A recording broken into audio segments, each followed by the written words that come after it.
kasih hari ini kita sudah bertemu kembali untuk melakukan coaching bersama Ibu ya. Senang sekali saya, dan saya ingin menyampaikan selamat dan turut bahagia buat Ibu yang kemarin Allah takdirkan menjadi kepala sekolah terbaik diapresiasi guru dan tenaga kependidikan Kabupaten Pandeglang tahun 2024. Ibu, Terima kasih Bapak. Semoga yang kemarin itu lomba menjadi saya semakin semangat untuk mengabdi di sini. Terima kasih pula atas semua bimbingan dan motivasi dari Bapak sehingga saya dapat mengikuti apresiasi BPK itu dengan baik sehingga mendapatkan hasil yang memuaskan. Terima kasih Bapak. oke, terima kasih Ibu. Saya senang sekali karena ternyata dari kita yang sekolah tidak terlalu besar dan berada di pedesaan, tapi mampu menunjukkan kompetensinya dengan sangat baik. Ngomong-ngomong, ini apa sebenarnya yang ingin Ibu bicarakan dari kemarin meminta saya untuk bisa hadir hari ini? Baik Pak, saya meminta konsultasi ke Bapak berkenaan dengan hasil observasi bulan ini yang saya lakukan. Ternyata Pak, dari 14 guru masih ada 8 orang guru yang pembelajaran yang dilakukan di kelasnya itu belum berpihak pada murid. Artinya guru tersebut belum melaksanakan apa yang ditulis dalam perencanaan.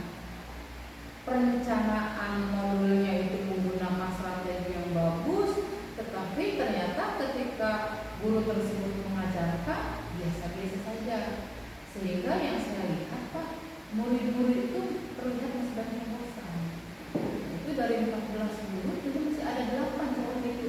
Saya buntu gitu, bagaimana ini cara mentreatment mereka agar guru-guru tersebut itu menyadari bahwa mereka itu harus melakukan pembelajaran itu sesuai dengan apa yang ditulisnya. Modulnya sudah bagus, cuma ketika di kelas modulnya kemana, KBM-nya yang dilaksanakan kemana, itu saya masih buntu Pak, bagaimana. Saya ingin tahu solusi dari Bapak bagaimana cara mengatasi guru-guru yang berangkat. Jadi apa sebenarnya yang tujuan spesifik dulu dari obrolan kita saat ini?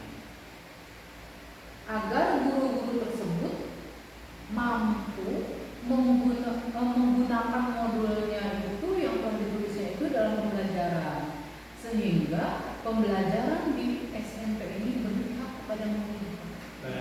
Jadi kalau begitu, Ibu, tujuan akhir dari coaching hari ini ingin menyelesaikan masalah agar pengelolaan kelas yang dilakukan guru bisa berjalan dengan efektif. Jadi apa yang bisa Ibu sampaikan terkait dengan indikator-indikator dari pembelajaran yang efektif itu? Pembelajaran yang efektif adalah pembelajaran yang pertama itu yang manajemen waktunya tepat. Kemudian yang kedua, terlihat semua murid antusias mengikuti pembelajaran. Yang ketiga, tujuan pembelajaran hari itu tercapai.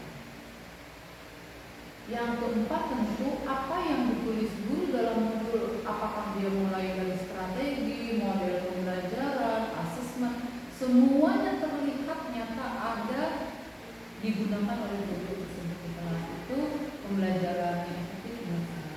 Jadi Ibu masih menemukan dalam kenyataannya ada teman-teman kita dalam mengelola pembelajaran belum sesuai dengan indikator yang disampaikan tadi, melakukan pembelajaran tidak sesuai dengan apa yang dia rencanakan dalam modul. Kalau dalam pemikiran Ibu kepala ini, faktor apa yang kira-kira menyebabkan teman-teman guru itu bisa melakukan hal seperti ini? Menurut saya belum tumbuhnya kesadaran dari guru tersebut untuk melaksanakan mereka sudah mengetahui dan memahami bahwa pembelajaran itu berpihak kepada murid. Namun perkiraan saya mereka itu kesulitan dalam pengelolaan kelas itu karena berbagai tugas. Jadi pikiran mereka tidak ada dalam tubuh mereka saat itu. Jadi terbagi menurut saya pemikiran guru tersebut terbagi antara mengerjakan tugas-tugas yang sehari-hari di sekolah, antara mereka mengajar. Jadi guru itu tidak hadir utuh di kelas, sehingga menyebabkan guru tersebut mengajar ya seperti air mengalir, padahal panduannya ada, tetapi guru tersebut karena tidak hadir utuh melupakan panduan ini. Itu perkiraan saya. Baik. Satu tadi yang disampaikan Ibu bahwa salah satu penyebabnya adalah mereka kalau kurang fokus bekerja sehingga mereka tidak kapal dalam melakukan pembelajaran. Selain itu ada kira-kira faktor lain yang membuat mereka melakukan hal tadi. Hal yang lain yang membuat guru-guru tersebut seperti itu, yang pertama perencanaan mereka itu kadang tidak tepat waktu, Pak. Seringkali saya sudah mengumumkan bahwa harus selesai di bulan Juli akhir, tetapi di Agustus masih belum. Sehingga mereka kadang-kadang apa yang diajarkan hari ini baru semalam dibuat, akhirnya terlupakan itu, Pak, apa yang sudah mereka catat. Jadi belum disiplin untuk menyusun perencanaan sebelum waktu mereka mengajar harusnya sudah selesai, tapi nyatanya bahkan mereka sambil jalan. Kemudian yang kedua, ada beberapa guru yang memang Pak kadang mengalami kesulitan untuk menerapkan sesuatu itu dengan baik. Nah, jadi kompetensi guru itu perlu diasah lagi, bahkan memerlukan coaching gitu, Pak. Walaupun sudah coaching, tapi ketika kita observasi dia belum optimal. Baik, jadi dari tadi penyebab-penyebab tadi ada guru yang belum fokus, dia tidak kapal dalam melakukan pembelajaran yang berpihak pada murid, disebabkan pula karena mereka lalai dalam melakukan perencanaan, jadi tidak disiapkan sejak lama begitu ya, sehingga terburu-buru dalam melaksanakan penyusunan perencanaan pembelajaran. Di samping itu pula ada guru yang mungkin kompetensinya masih perlu ditingkatkan. Dari faktor-faktor yang Ibu sudah identifikasi, beda boleh dilakukan analisis. Kira-kira apa gagasan Ibu untuk menyelesaikan masalah itu yang bisa kita lakukan? Saya itu berencana, Pak, guru-guru itu akan melakukan lesson study.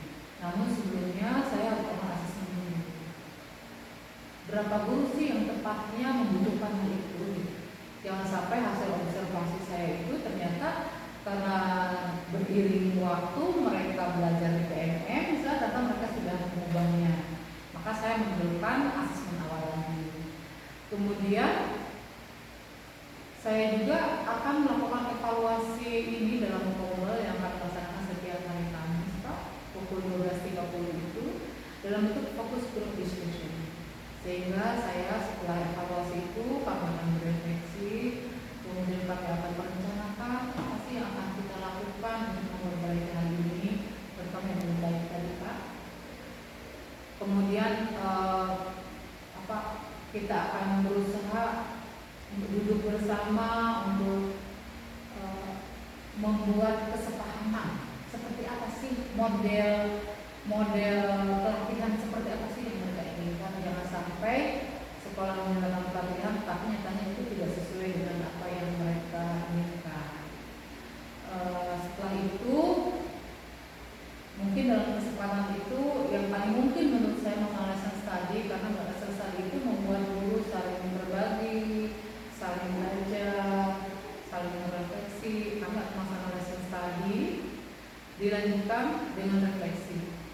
Setelah refleksi, manakala masih ada guru yang masih memerlukan tindak lanjut, karena 8 itu masih ada 1, 2 atau 3 orang guru yang masih belum berubah begitu, maka saya akan menyediakan layanan coaching untuk guru tersebut. Luar biasa, gagasan Ibu sudah cukup banyak sekali, dimulai dengan asesmen kembali terkait dengan hasil supervisi Ibu. Apakah besok masih seperti itu apa tidak?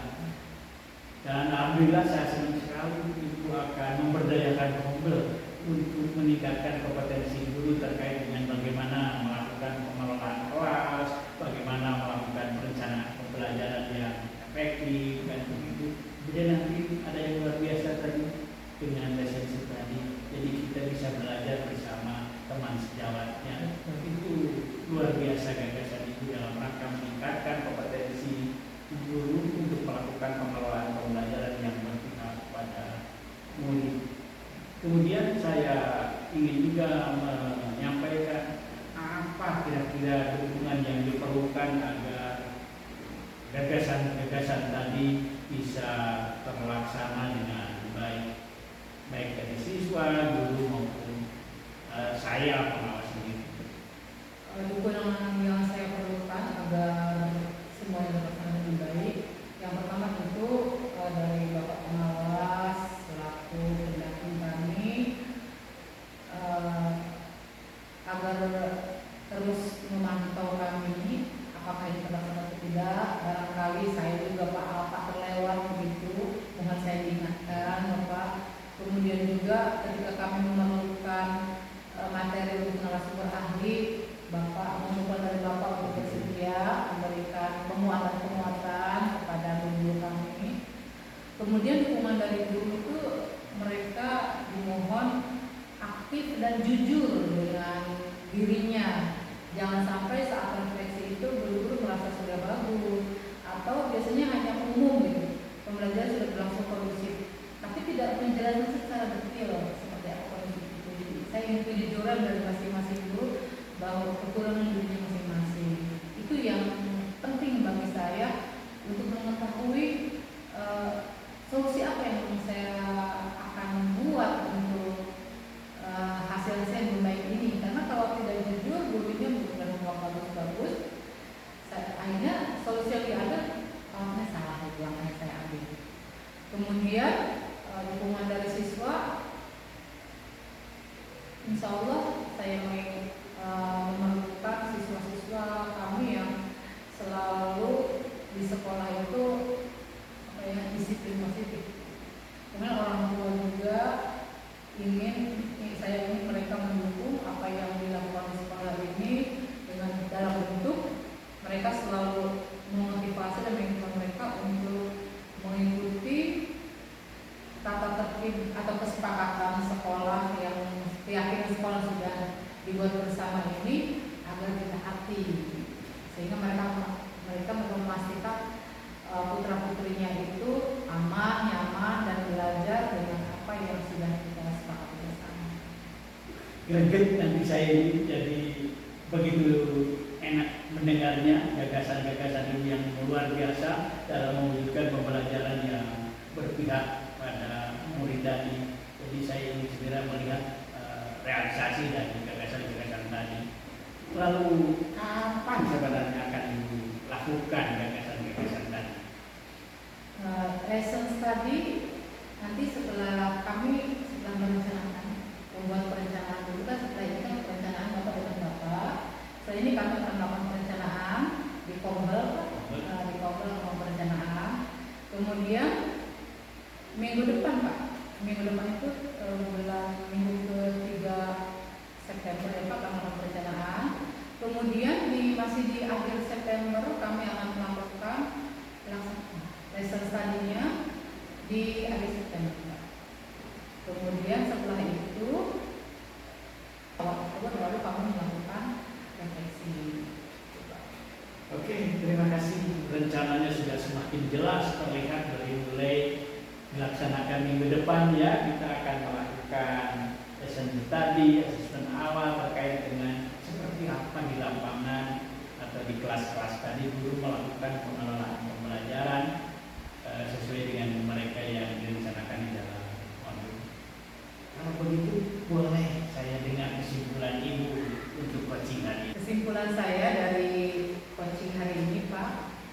bahwa saya ingin tercapainya pembelajaran yang efektif, yaitu pembelajaran yang berpihak kepada murid. Guru semuanya sudah mengajar sesuai dengan modul dan panduan yang dia rencanakan.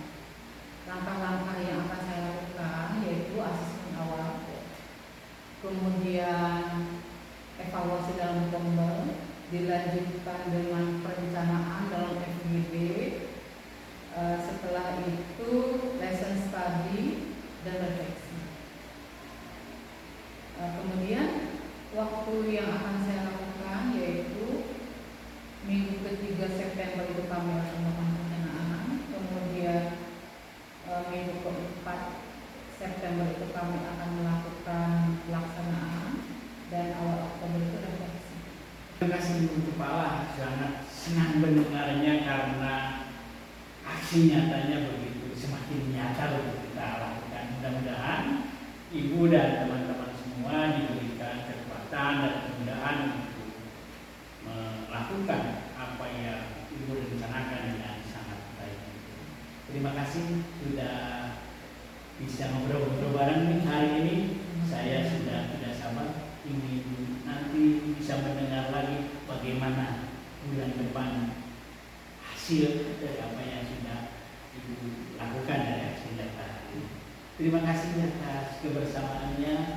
Terima kasih Ibu selama melakukan aksi nyata. Mudah-mudahan SMP Negeri Sukarasmi 2 ini semakin menyala. Saja, assalamualaikum warahmatullahi wabarakatuh. Waalaikumsalam. Melalui coaching ini, saya dapat menemukan cara bagaimana mengatasi permasalahan yang timbul di sekolah kami, terutama permasalahan pengelolaan pembelajaran efektif dengan menggunakan multimoda. Terima kasih kepada Bapak Pengawas Pembina, Bapak Dr. Andes Dedi Supriyadi MPD, telah melakukan coaching kepada saya.